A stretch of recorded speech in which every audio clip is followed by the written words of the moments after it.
It's amazing. I could never think how they could fine tune and make the M5 even better than it was with this life cycle impulse. And it goes to show you the amount of work, the amount of engineering, the amount of structure that goes into place on developing something more from its predecessor. And we're going to see something again with the M5 CS. It's just another element, right.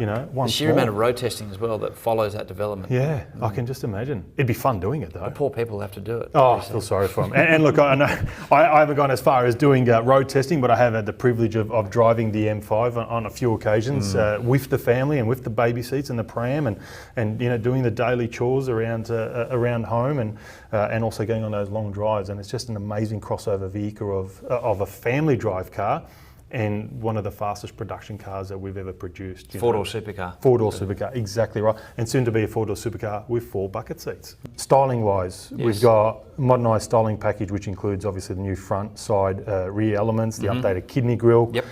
We have a one-piece high-gloss surround design around the frames, which gives both the elements of the grille. Absolutely love that high-gloss black surround. It's one of my favourite features. New apron as well, Nick. Bold and new contouring. Yeah, that's right, and larger air intakes. So feeding that big 4.4 litre twin turbo V8. Yeah, needs a lot of cooling. It does need a lot of cooling, and if you take into consideration the new L-shaped light tubes, really obviously nice. with the blue little eyebrows that the car gives off, you got the individual shadow line. It really gives it a much more aggressive stance when you see that car coming up behind you in the rear view mirror, and know when to move out of its way. And yes, exactly right. And we got the bespoke engine mounts with a stiffer spring rate. Yep. So engine response is even better now. Yep. Which is hard to believe. A bit more of a firmer connection. That's right. Yep. Exactly.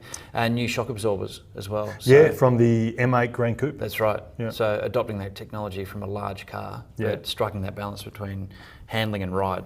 Interior-wise, yes, new screen, 12.3 inch, absolutely amazing. Love the clarity and all that. And again, a very important feature amongst BMWs is the fact that screen works similarly from a 1 Series all the way to an M8. It's something that BMW drivers really, really appreciate, is that you can go from one car to another within our range and not get confused with how the actual functionality of the screens and the head-up display and the actual cluster work. And the iDrive is seamless. It is for a long time, and it gets better and better every time, doesn't it? With every new model, every new update, they just find something else to sort of tinker with to make it a little bit more user-friendly.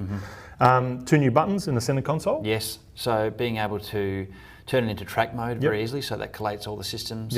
Ready for track use. Quick switch between road and sport. That's right. Yeah. Track mode, again, one of my favourites, and we spoke about that in our last podcast around M3 and M4. So it's such a real cool feature for the die-hard sports fans. Thinner wall exhaust pipes. Yep, that's right, and that just adds another look to the rear. I mean, it's obviously still got that amazing sound that we've become accustomed to. And again, very much. That aggressive rear stance with the new tail lights. That's right. Gives it a little bit more of that 3-dimensional look. And we should mention, Nick, this is one of our new colours in the range, the Matigi Red. Yes. Which is a new one for the M5. Doesn't it just show that red works on BMWs, especially the M5? Definitely, and it sort of highlights the black features of the high gloss, the carbon roof. Good contrast. And the wheels themselves, and you've got the red brake calipers which sort of pop as well.